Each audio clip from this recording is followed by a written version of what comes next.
Hello, welcome to the Lafayette Club for our event tonight.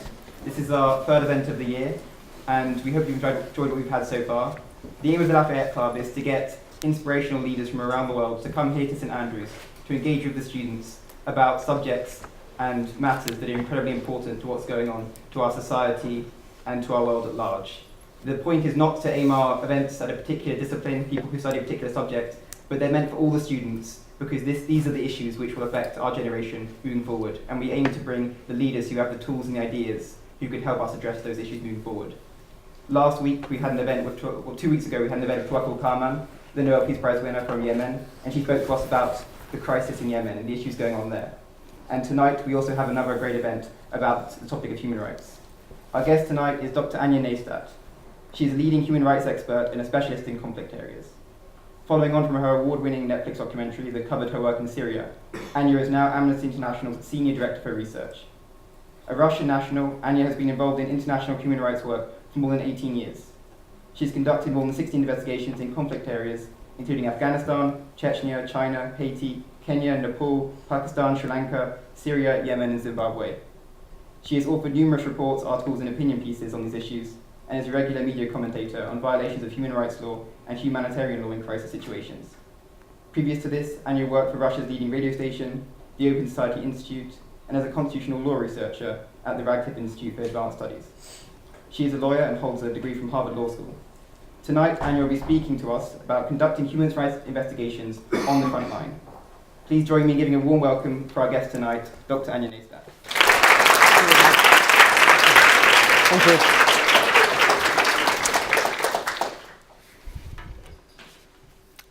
Good evening. It's a real pleasure to be here. Thank you very much for the invitation.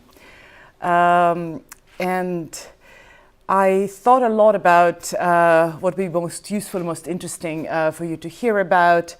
And in the end decided to talk to you a little bit about two big issues. One is the very quick scan of some of the human rights challenges today.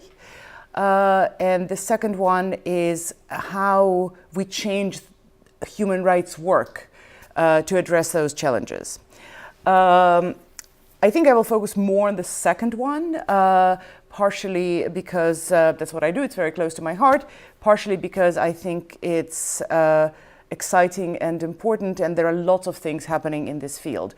But I thought before I jump into how we actually document, investigate, expose abuses in the current environment, and what do we do to change things, because that's ultimately the goal, I think it's difficult to talk about it without understanding where we are in the world when it comes to human rights. So, of course, again, that's the subject that we can talk about for a trimester, year, next decade.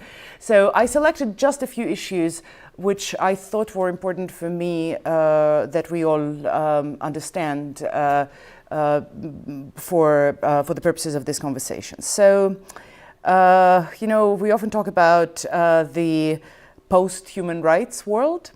That's a very interesting phrase. I do wake up more often than before thinking whether we are nearing the end of human rights. And of course, watching the news makes me probably even more pessimistic. But at the same time, I think it is, in some ways, it's not obviously a post-human rights world. It's a world where we're facing tremendous challenges to the whole system of human rights. At the risk of sounding very cheesy and self-quoting, which I think speakers should never do, but I still will, I wrote an op-ed a month ago, so as the last episode of the last season of Game of Thrones was coming out. I don't know how many of you have watched the series, but of course you all have heard the phrase, "the winter is coming." And so the reason I'm self-quoting now is because I really cannot think of a better metaphor to describe what is happening in the world of human rights. I do think that we are facing almost an existential threat when it comes to the system of human rights protection. It's very different, and as somebody who's been doing this work for a long time, I can tell you that it's very different from anything that we've faced so far. And of course, it requires a very different type of response. And that's why I use this metaphor, because I do think that it is a moment when everybody who's concerned about the future of human rights protection needs to unite, to put certain differences aside and work together to make sure that we at least protect what we have achieved so far and hopefully take it to the next level. And of course, that leads me to the first challenge that I wanted to talk about, which is described now in this catch-all phrase, the politics of demonization, the populism, which is not anything particularly new. The new thing is that it's coming from governments, from politicians in places where it didn't come from before. I'm talking, of course, about the United States, but much, much more than that. We're looking at Turkey, we're looking at India, we're looking at Hungary, not to mention the usual suspects like Russia and China. The main thing that I wanted to mention here, the main threat, is not just the rhetoric, but the action that this rhetoric leads to, but even more importantly, the corrosion of the very notion of universality of human rights. Human rights lawyers or not, I'm sure you all have know the concept. And this is the concept that really has not been challenged up until recently, at least not at that scale. We all agreed that there are some universal human rights that everybody enjoys. The problem was implementation. And now there are more and more questions coming from the most unusual suspects, I would say. There is an effort almost to create a parallel system of values. And this parallel system of values is a direct threat to the Universal Declaration of Human Rights, to the system of human rights protection. Of course, when we talk about this challenge, we mainly talk about countries like Russia, like China, main players on the international arena, have a lot of power and who are becoming very, very sophisticated in their attacks on the system. But what's even worse, we are facing a completely changing arena for international advocacy. What used to be a fairly clear pattern or path for international human rights organizations, abuses are happening in Nepal, United States government is supplying weapons to the Nepalese army, you go to the United States government, convince them, maybe it's not a very easy task, but eventually convince them that they should not be supplying weapons to the Nepalese military because they're killing civilians, and problem solved. It doesn't really work this way anymore. And in some ways it's difficult, but on the other hand, I think that's a very important challenge that organizations like Amnesty and many others who are working in this field have to face. The players on this international arena have changed positions, and we have to adjust. We're not going to win the battle for human rights protection if we're not able to engage with very different audiences, to employ very different advocacy tools, to be able to talk to governments like Russia and China, to be able to talk to countries like Liechtenstein that we haven't really paid a lot of attention to before, but now they're leading some major international initiatives at the UN level because nobody else does. Finally, one thing I would say about this particular challenge, like with any other challenge, I also think it's an opportunity. As I was watching US elections developing and developments in many other countries, what I think it did, and I don't know if you agree, but what I think it did, suddenly I think the idea of human rights and human rights protection became something that many more people care about, because suddenly it became about them, not just people in Syria or North Korea or Uzbekistan, but something that this whole populism and demonization for many people brought it home. And I think, especially for movements like Amnesty International, but generally, I think that creates an opportunity to engage and enlist many more people than we were able to engage before.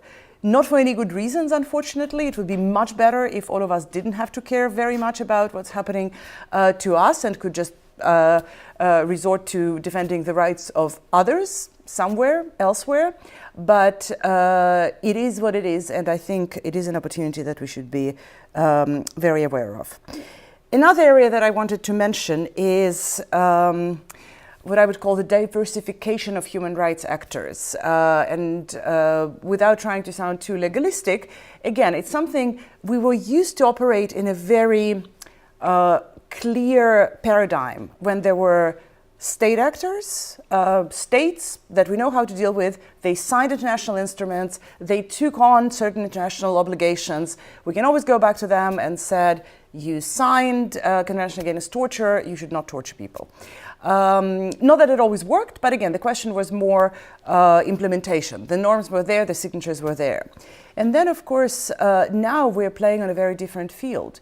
Of course, if you take armed conflict, there have always been non-state armed groups, and more or less we had certain level of, or certain way of dealing with them, be it Taliban or Tamil Tigers, because they searched for legitimacy, which was very similar to that of the states.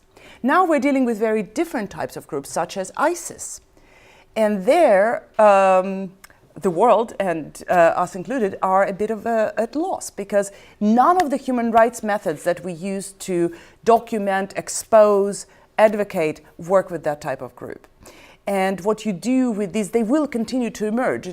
ISIS now probably kind of will be something else in a few years. It was Al-Qaeda a few years back, but these networks, these quasi-states that emerge and that operate in a very, very different system of norms and values is something that we would have to deal with. But again, this diversification of actors, if you go beyond states and non-state armed groups, I think presents very interesting opportunities, because when you look at other players, you start seeing multinational corporations or transnational corporations. And on one hand, we all know that they're engaged in whole sorts of abuses, be it extractive industries or textile industries or even electronics, right? You know, we just did very interesting research, which is starting to yield some very interesting results on the use of child labor and other abusive labor practices in Democratic Republic of Congo in cobalt mining. And the interesting part about cobalt mining is that cobalt is used in everything, in electronics. And so I'm giving this example because on one hand you see how obviously you can build the whole chain of how corporations use child labor and or other labor that is in no conformity with human rights. But at the same time, the opportunity is there. You can engage with corporations much more effectively than you can engage with state actors because they care. They care about their reputation, most of them. They care about their profit. And so you can engage with them much more effectively.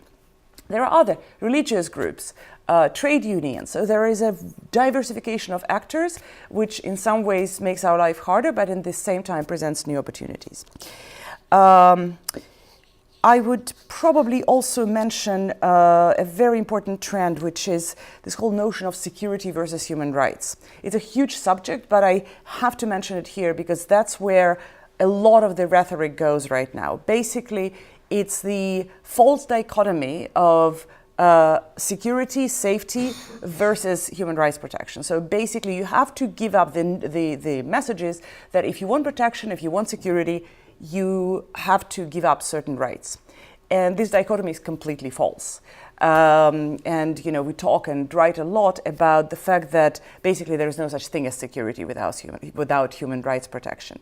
But what it means in reality is, again, engaging with states on a completely different level, looking at, for example, early warning systems. Just to give you one example, there's a lot of talk about how we have to create early warning systems so that we can see the signs of emerging conflict, so that we can address it, and that's kind of the foundation of global security. Realistically, the early warning systems have been there for many, many years now. They're there. We all know when this is starting. Look at Myanmar. We knew very well that it's going on for a year now. Everything that is happening right now was completely predictable.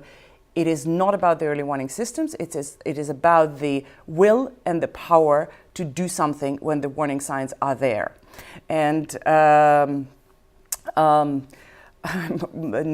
being notorious for citing literature, and particularly Russian literature, in human rights articles, but when I look at how states respond to these early warnings, I always remember a line from Alexander Pushkin's poem. It's a love poem, but it's extremely relevant. He said, "It is so easy to deceive me, for I am glad to be deceived." And that's basically, for me, describes how the majority of states respond when they hear about such threats and warnings. And last thing I want to mention here is technology.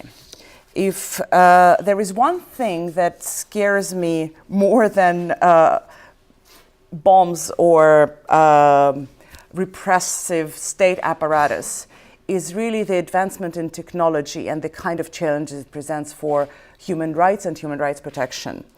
The examples are numerous.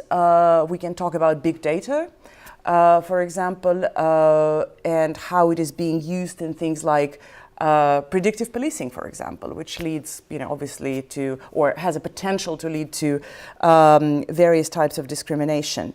You can look at artificial intelligence, automated weapons, not to mention the use of information and particularly big data to influence processes like elections. We did quite a lot of research on that, and I will talk about this in a second.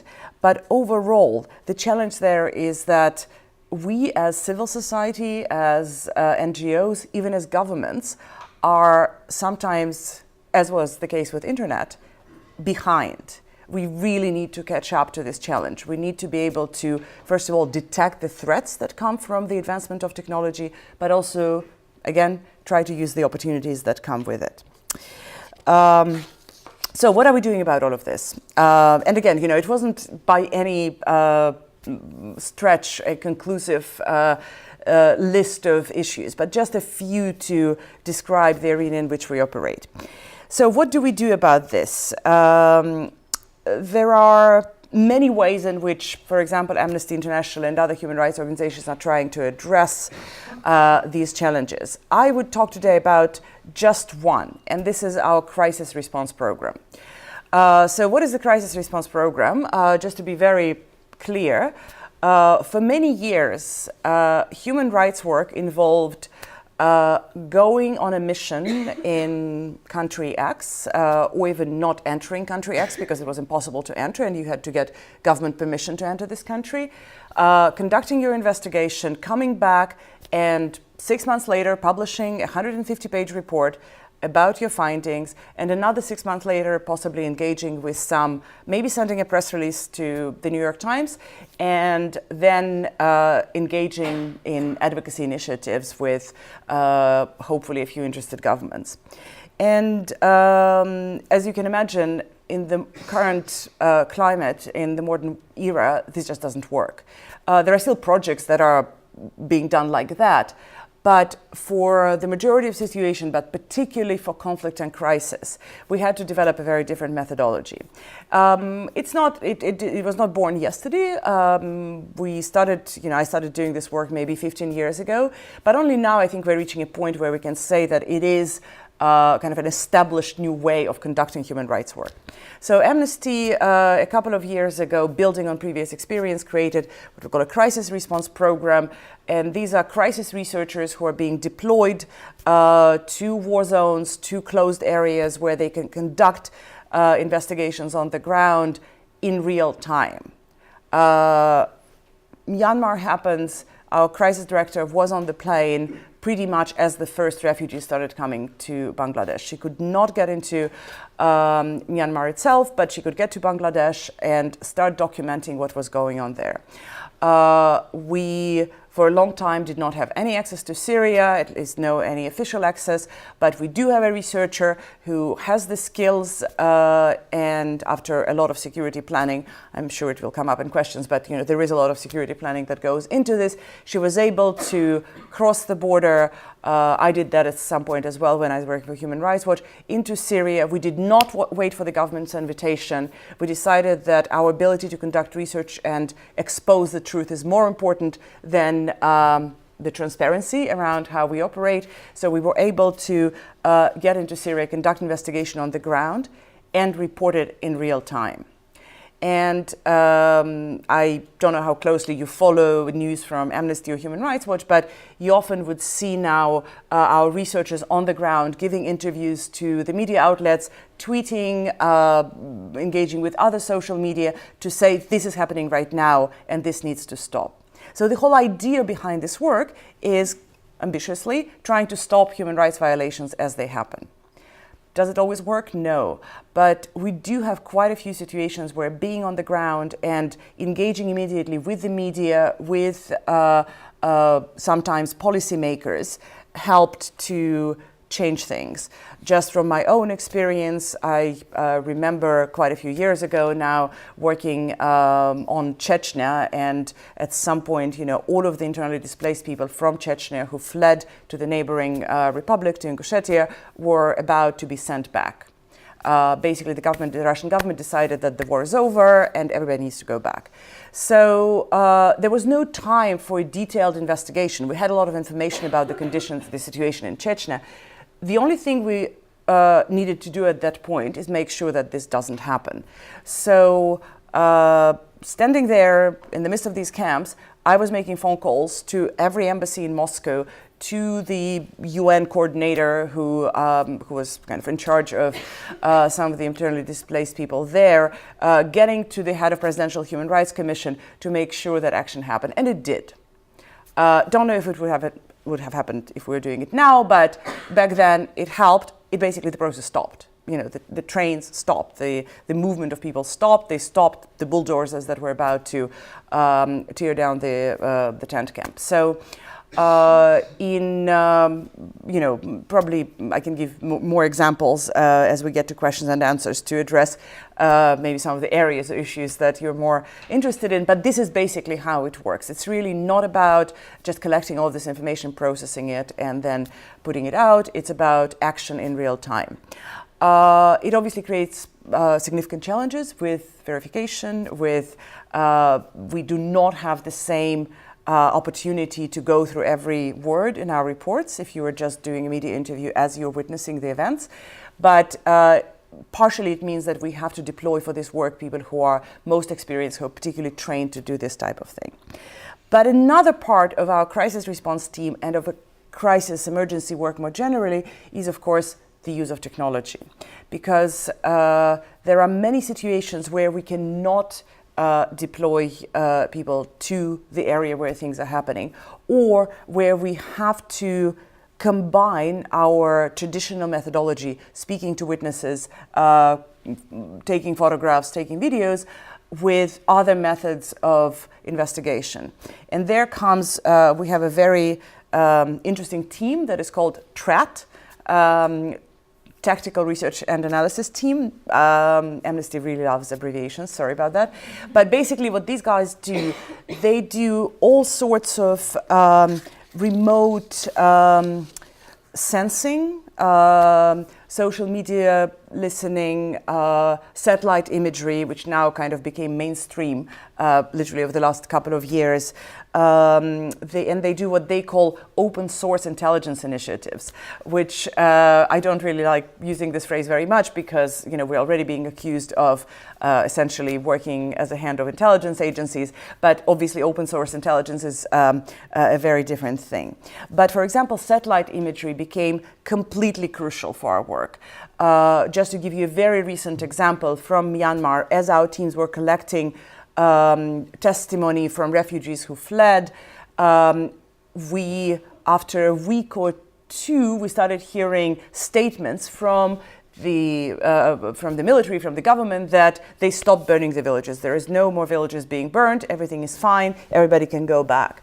And it took us less than 24 hours to collect satellite imagery. We couldn't access the villages, but we could collect satellite imagery and analyze them to show recent fires, to show that the villages are being set on fire. And when you put this information out, when you present it to the media, there is no better way to refute the claims of the government in that case and refocus international attention. Because when it's not just a theoretical exercise. It is about whether or not we should continue to put pressure on the government to stop the abuses. Because if they say the abuses stopped, and if you cannot see what's happening, most other governments and international organizations will probably take their word for granted.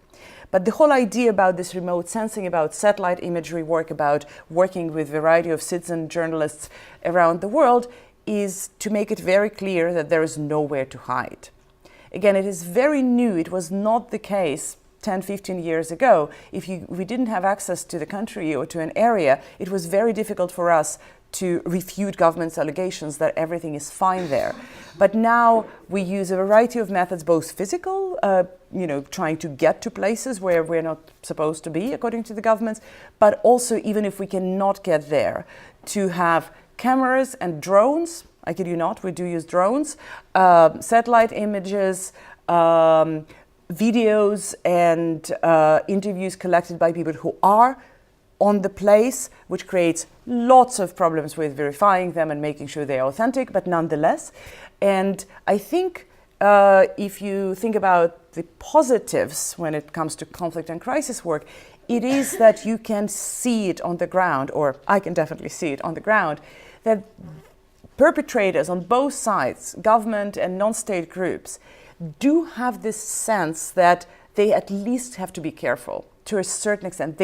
There is this sense that they wouldn't be able to hide, that we will find out what they're up to, and sooner or later we will expose it and we will bring them to justice. A few last things before I wrap up, just because we also, since I spoke a lot about technology, just to mention a couple of other things that I find fascinating. As much as I'm trying to be on top of technological advancements, it's definitely not my primary area of expertise, and I'm always at war when I hear my colleagues who do this technological work talk about the kind of methods they use, because it's really a new era of human rights investigations. For example, machine learning. Not something I would ever think we would be using in human rights investigations, but we just did very interesting research on analyzing Twitter abuse, specifically targeting female members of parliament in the United Kingdom, and that was related to the elections, obviously. So what we, and I'm slightly embarrassed to say we, because I definitely was not part of the people who even would know how to do that, but basically we worked with data scientists who trained a machine to recognize abusive tweets.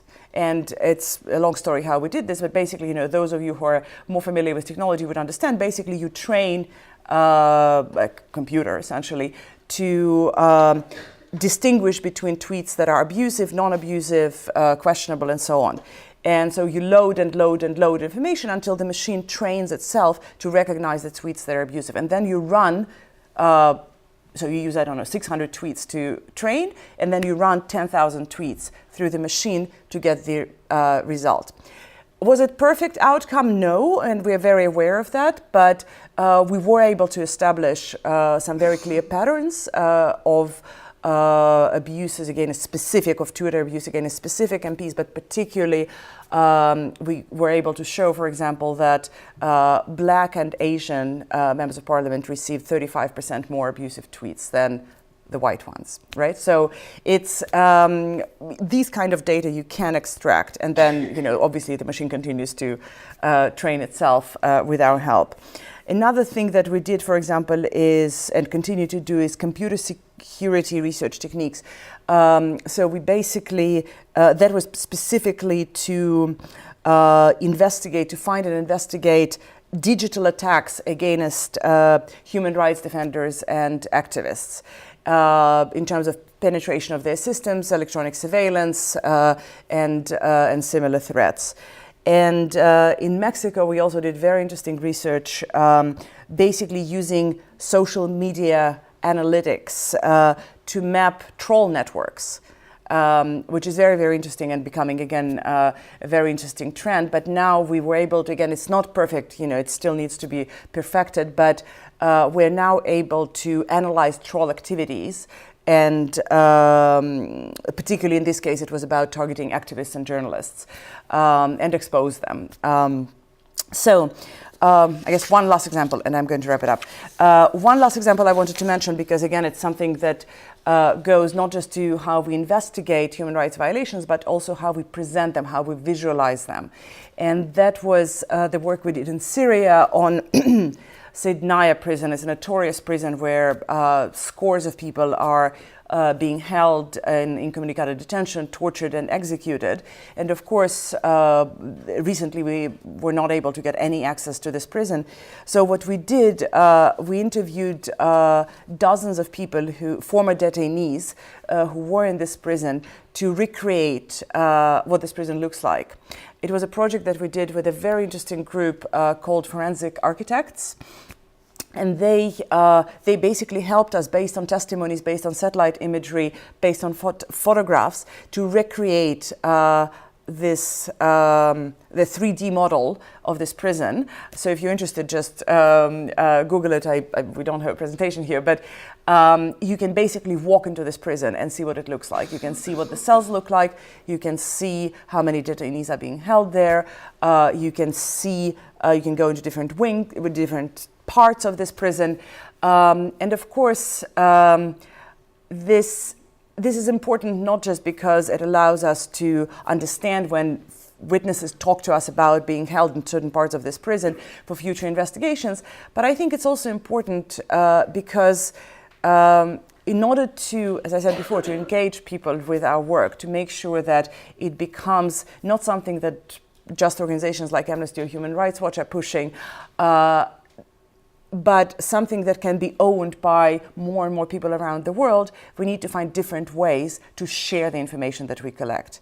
We cannot expect any of you to actually sit and read our 150-page report. Unless it's desperately important for your thesis, you're not going to read it, and we know it very well. And that's why we're looking at a variety of methods of visualization, of creating story pages and shorter products to engage people like you, but quite honestly, to engage politicians as well. I was just having a conversation recently with somebody who's a very traditionalist in his approach to how we should engage in human rights protection. And he was talking about how, well, the governments still want our 150-page reports. They still want to see a very detailed, sophisticated analysis. And I agree. I'm sure there are people in governments, definitely in corporate entities, who would read these reports. But first of all, in order for them to open these reports, they more and more need to see it somewhere on Twitter or hear about it in the media, because otherwise they just, this report may not make it to the top of their pile. But more importantly, and that's an anecdote with which I would finish, is that Human Rights Watch at some point did research on various violations of rights of people with mental disabilities. So as they were finishing this report, this research, they decided that to produce a regular report about people with mental disabilities is almost to undermine the purpose of it, because the report needs the people about whom this work was all about should have been able to read it.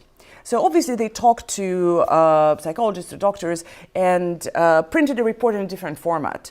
It used different terminology and it used different fonts, and it was specifically designed not by us, because we wouldn't know how to do that, but with the help of specialists so that people with mental disabilities could read it, which was very well received.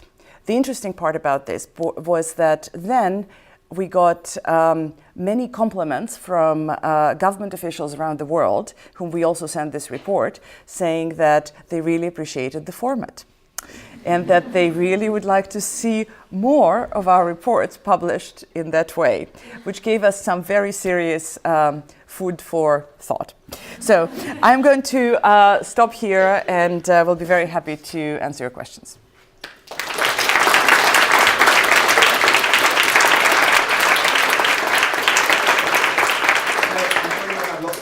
comments and questions. So if you can put your hand up, and when you ask your question, just introduce yourself, say your name, say what year you're in, and what you study. So who wants to go first? First. Hi, I'm Katie Wellington. I'm a grad student here, so I'm studying Middle Eastern security. So your work is very important to what I study as well. And thank you for coming. It was excellent. I guess I'll get started. How did you find yourself working for what you do now, and how did you initially get into the work that you're currently in? Okay, thank you. I often get asked this question, but I always say it's by accident, but then, it's accident that probably had some logic to it. At least when I go back to my high school, nobody's surprised by what I do now. Although I wouldn't say that it was necessarily the path that I saw in front of myself. Look, for me, it was partially, the answer is simple. I grew up in, I was born in the Soviet Union, believe it or not. And I grew up as Soviet Union was falling apart. I always say I was just super lucky because it was an amazing time and an amazing place to be a teenager. And of course, there was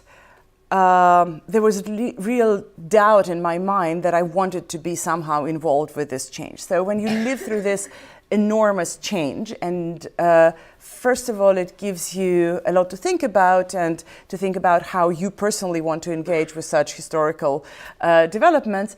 But it also, I think, for the rest of my life, gave me this, sense of hope that even the most entrenched totalitarian systems can actually change and fall. But then, quite honestly, one thing led to the other. I started working as a journalist, decided to become a journalist right after the attempted coup, which basically led to the collapse of the Soviet Union in '91. Had to wait a few more years until I finished high school. And but again, that was the time when I could really walk into the radio station and say, at the age of 18 and say, I want to work here, and nobody was particularly surprised, because that's how people went into this type of careers. And through my work on radio, I started meeting some amazing, my first amazing activists and lawyers, people who in some cases just were political prisoners and just got out of prisons. And so that was kind of my first introduction to human rights work. At that point, I had no idea about human rights or law or anything else. I was just inviting people to the program, to the show that I was running, and they were talking about this. And then I think the interesting transition was from doing work on Russia, which I knew very well, and working on Russia for Human Rights Watch, to the emergencies work. And that was partially because that was, again, not my plan. I was very much a kind of a criminal lawyer in my mind, at least. But then, of course, a lot of my work with Human Rights Watch was around Chechnya and this exposure to conflict and the kind of, first of all, the kind of horrendous abuses that happened just a few hours flight away from Moscow, but also this sense that you can actually do something about it led me to more and more work in emergencies in other places around the world. So, something like this. I'm Daisy. I'm with Anthony, and I study international relations. I was just wondering, since you talked a bit about how difficult it is to prosecute these non-state actors who don't respond to human rights prosecutions in the same way as states, what do you think about the campaign that Amal Clooney has taken up to prosecute members of ISIS for their abuses against the Yazidi people? Like, is there any point in that type of campaign when the chances of those individuals being prosecuted seem so difficult to imagine?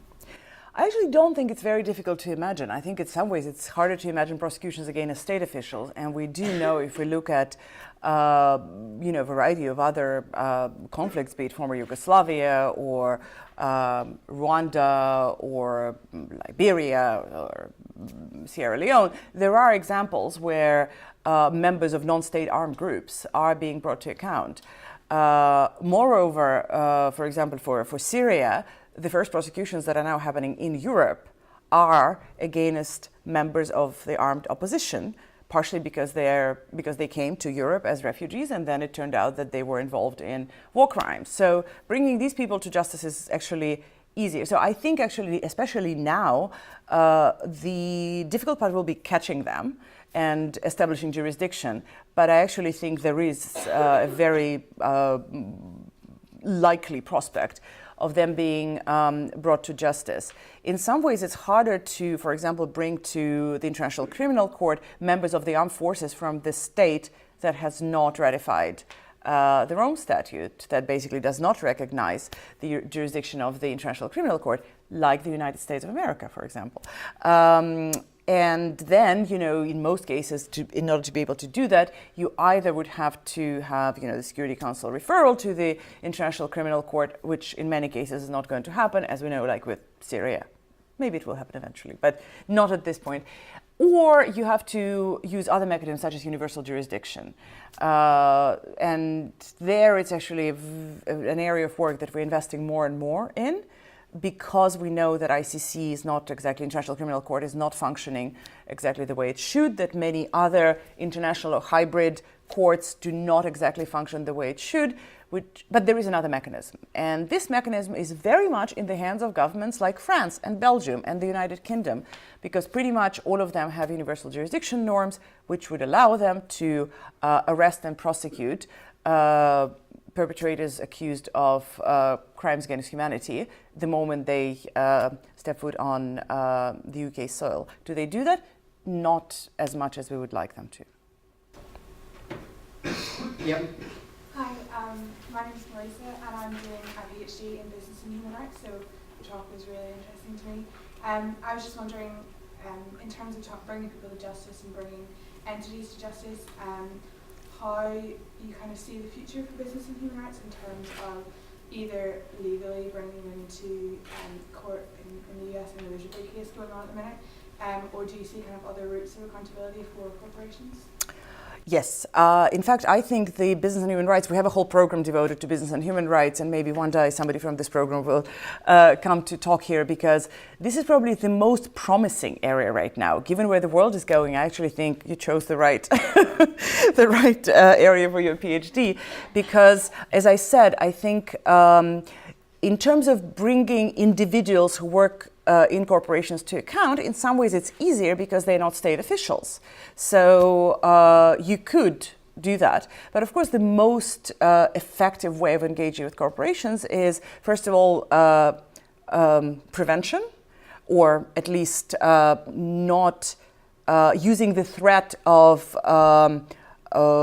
legal action to promote change. And there are multiple examples. We worked on, for example, Philip Morris, who used child labor in Uzbekistan or Kazakhstan. Now I'm confused. It was a few years ago.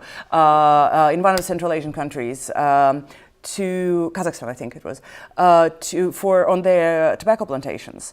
And the moment the exposure came about, Philip Morris was the first one to jump on it and start introducing lots of... It's actually very easy. There are already quite well-established ways of dealing, for example, with child labor or other abusive labor practices in the supply chain.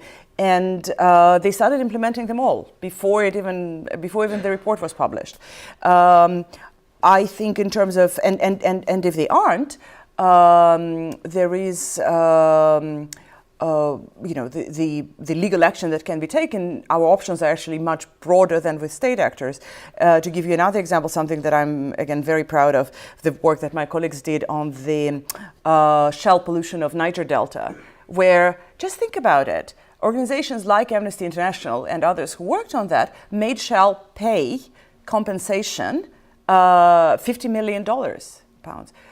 To the victims of pollution, and they undertook many other things that, in terms of cleaning up and everything. It hasn't been entirely implemented, but with corporations we actually do have leverage, and we're using it. We're now in very serious conversations with Apple and Samsung because they realize that this work on cobalt could lead to serious damage. If you think of the whole diamonds industry, right? Again, there was a lot done by human rights organizations to actually introduce some regulations and protections in this field. So I'm actually quite hopeful. The I also think that, just one last thing, I also think what it did was very interesting, because I was talking about how it's easy to deal with states because there are norms, there are instruments that they have signed. With private actors it's more difficult, but as you probably know very well, now there is a very significant movement towards codifying corporate accountability, towards signing agreements which are constructed very similarly to international instruments that bind state to be bound upon corporate entities. Yep. Hi, I'm Sarah. I do Sustainable Development and Economics. Thank you, first of all, for your talk. It was really interesting. And I was wondering what your advice would be for us as non-experts and as students in how we engage most effectively with human rights and advocacy. Is it enough to just sign online petitions, or is there something better that we can do? Excellent question. Yeah, I mean, I would say that, I always say that the most important thing is just to be aware. I think that's where it all starts. I really think that as long as you pay attention to these issues, and I'm not saying you need to go, and read every Amnesty or Human Rights Watch report, but, now there is plenty of information to be aware and to know what is happening in a particular area of your interest or more broadly. And that is also something that you talk to your friends about, something that you talk to your families about, which is not always easy, right? Because our families could come maybe coming from very different perspectives, but just engaging in this discourse and these conversations with people around you is something that creates the basis for more general support for human rights. And then, of course, I think there are multiple ways in which you can contribute, and it doesn't necessarily have to be human rights, right? Especially now, so much is happening in politics, if you like. I wouldn't say it probably 5 years ago, but quite honestly now, I feel that people who care about human rights should be going into politics, because otherwise we're going to be in a very difficult place a few years from now. And of course, there are very direct things you can do. I don't want to, do an Amnesty promotion here, but movements like Amnesty International, we're not the only ones, give opportunity to everybody to participate, unlike some other organizations which do it very exclusively as a professional human rights organizations. But with Amnesty International, there are multiple ways beyond signing online petitions in which you can engage. When I joined Amnesty, I found it very interesting that people still write letters to prisoners of conscience, for example, to people who are in prison. And I actually asked, are you serious? We're in 21st century. Do people actually sit and write letters? And now I actually understand very well what it does, because first of all, it's a very different action from just clicking an online petition. I think it engages you much more. But also, quite in practical terms, many of these people to whom you're writing letters cannot receive text messages, cannot receive emails. A handwritten letter is the only thing that would let them know that somebody out there cares about them and is trying to do something about them. So quite honestly, writing Amnesty letters still matters. But then I think, of course, we are now, I didn't talk about this, but a lot of what we do is developing new ways of campaigning and new ways of engaging people around the world, including digital campaigning. For example, now, so as you know, there are many organizations like Change.org, like Avaz, who actually do that very professionally.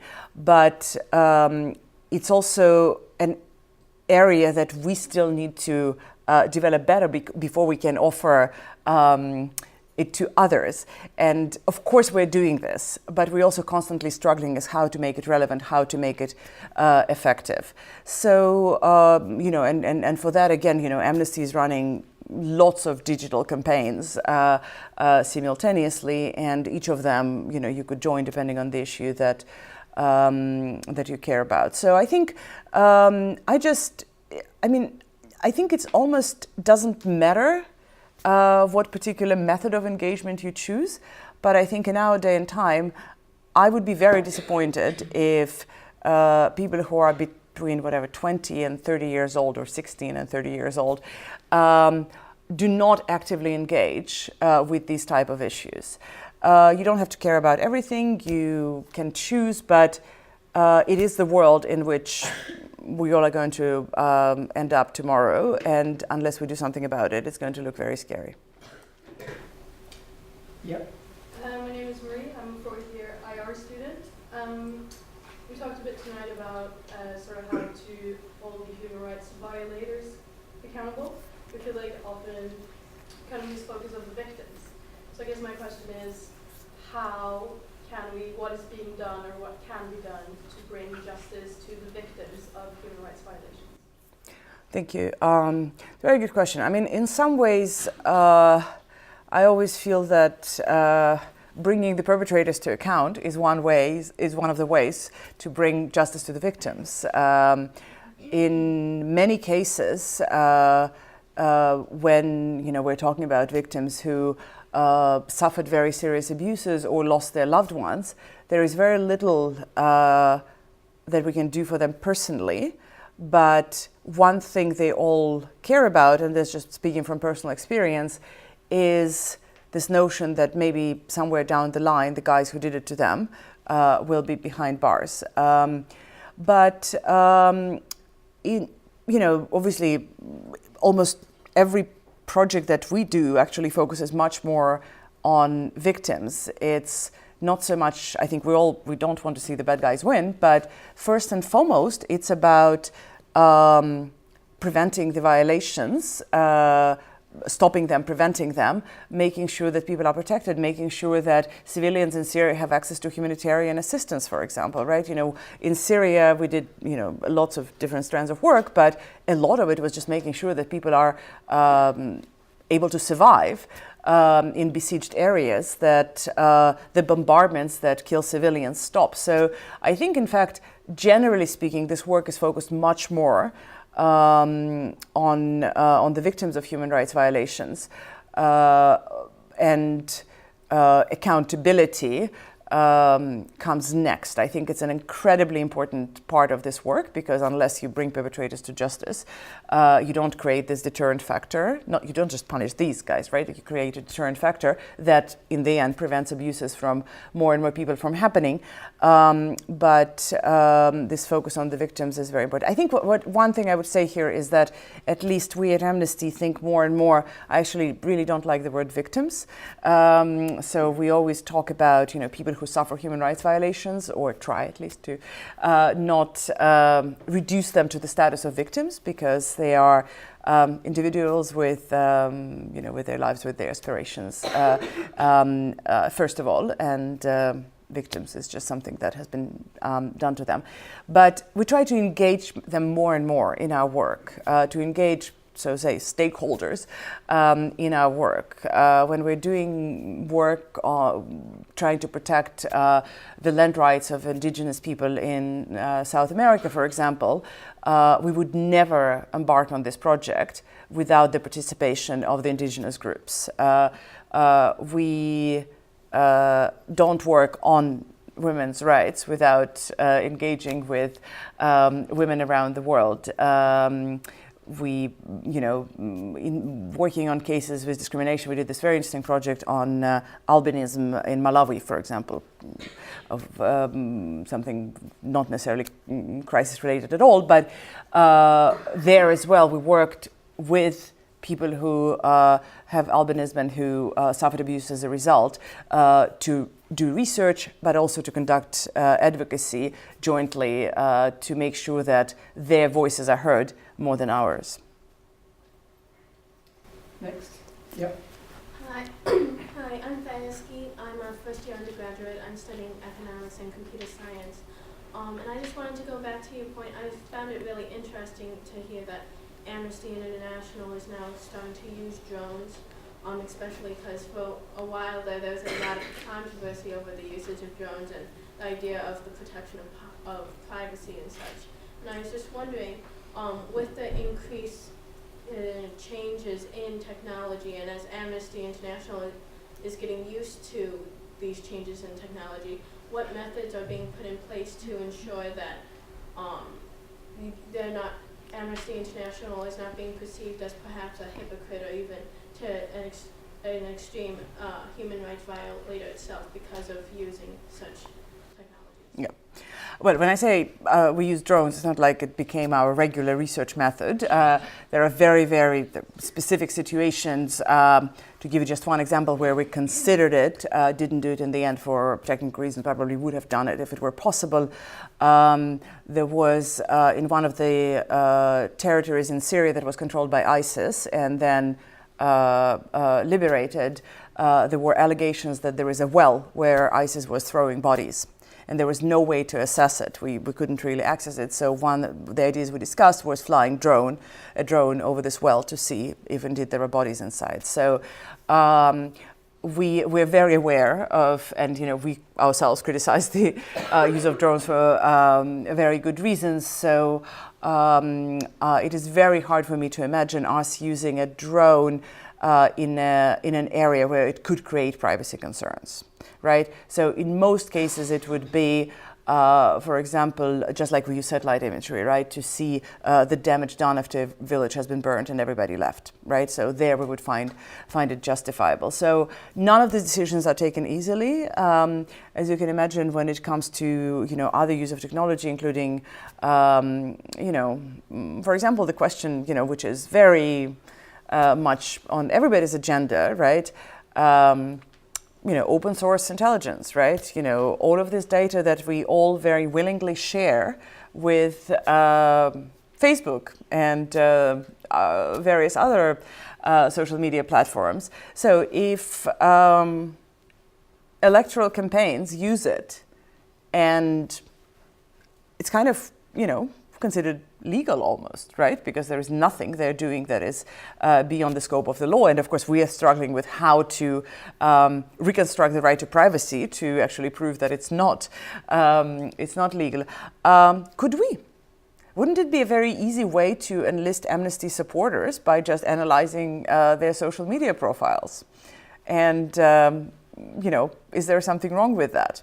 I can give you an answer to this question. We're not doing it by all means, but it's a good question to ask. So I think the question you're posing is very relevant. I would say so far we always err on the side of caution. We are extremely, extremely cautious, and partially, the use of drone has been on the agenda for 10 years now, and we only now, literally in recent years, started kind of experimenting with that in very, very limited circumstances. So I think we're very far from kind of crossing this boundary, but I think we're very well aware that the boundary is there and that it shouldn't be crossed.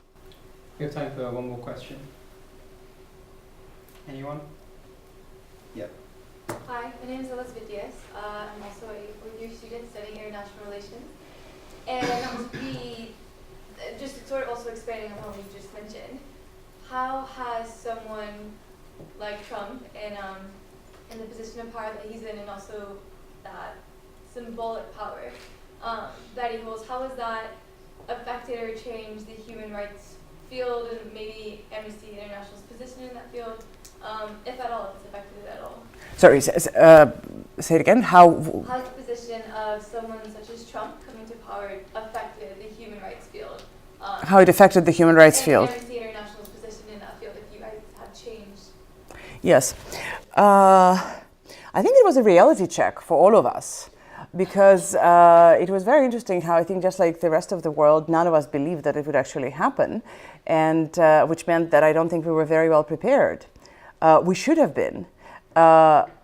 Because it's not just Trump, as I said in the beginning, there are many other examples. It's just the most obvious and glaring one.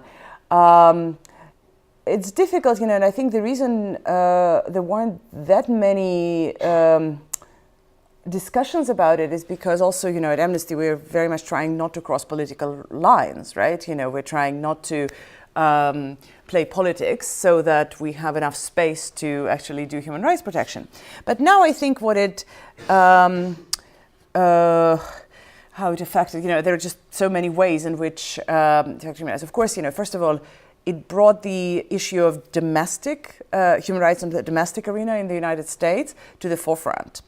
And again, for us, that created a challenge. We do have a section in the United States of America that has been doing work on kind of traditional human rights issues in the United States, like prisons, to a certain extent, immigration, I don't know, reproductive rights, and some more kind of clear-cut areas that have been there forever. But suddenly they're faced with a very different scenario where they look at the the developing situation in the United States and see that we're saying things that are much more like the things that are happening in Russia, where there are, I mean, not to mention migration, but just looking at the recent statements, the call for censorship of fake news outlets, right? So how do you engage with that? I don't think we don't have the same capacity or the same experience, quite honestly, working on these countries, and that's why I was saying it's a challenge. It's a really serious challenge to us. It's very interesting that organizations like ACLU, right, Civil Liberties Union, appear to be much better prepared to that, because they went straight to the legal action and it was very effective. The one thing that worked so far is actually engaging the system of checks and balances in the United States to address the system. But I think what's very important as well is not just what's happening domestically, but what it means internationally. And I'm not even talking about Iran or North Korea, which kind of the engagement there is not so much about human rights. It's really a massive global threats that are being created by Trump personally, but also the administration more broadly. We have to understand that it's not just there. But I'm talking about things that are much more kind of day to day, where the entire State Department is now in shambles. I mean, you don't know with whom to engage, let alone how to engage. Any advocacy initiative where we assume that the United States was willing or unwilling partner, Syria, I don't know, Bahrain, or many other places around the world, Uzbekistan, everything is off. Everything is off, and that's where I started saying that we can blame it as much as we want, but I think it's actually a good challenge, because Trump's come and go. But we cannot continue our reliance on these traditional partners, and I put it in quotation marks, on these traditional bullies, if you listen to some others, to conduct human rights advocacy. It did push us in terms of how it affects our work. It did push us to think of how we engage differently on the international arena, and it did push us to think of how do we speak outside of our echo chamber. It was very easy to speak to the audiences who pretty much are like-minded and who would support us no matter what. Now you need to engage not just with Trump, but with the 50% of the Americans who voted for him. And again, not just Americans, but in other countries as well. Look at Germany, right? Okay, fine, we're more or less satisfied with the outcome, but if you look at the election results, it is very scary. Look at the Netherlands, look at other places around the world. It's really about how to speak, what language, what issues we need to put up front to continue to be relevant and to continue to engage with people who do not necessarily share the same system of values that we do. Well, first of all, I think we should say thank you to Anya for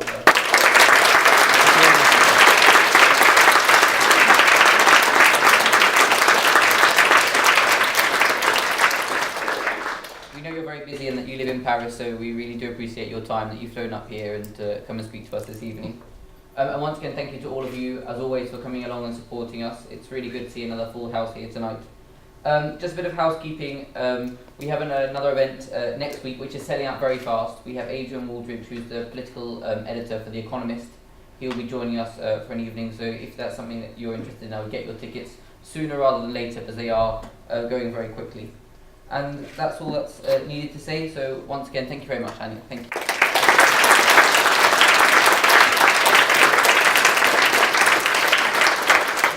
Thank you very much. I just wanted to say that there is nothing more inspiring in my work than seeing an audience like yours. Because when you ask me, what can you do? This, you already did it. You came on a, Thursday evening.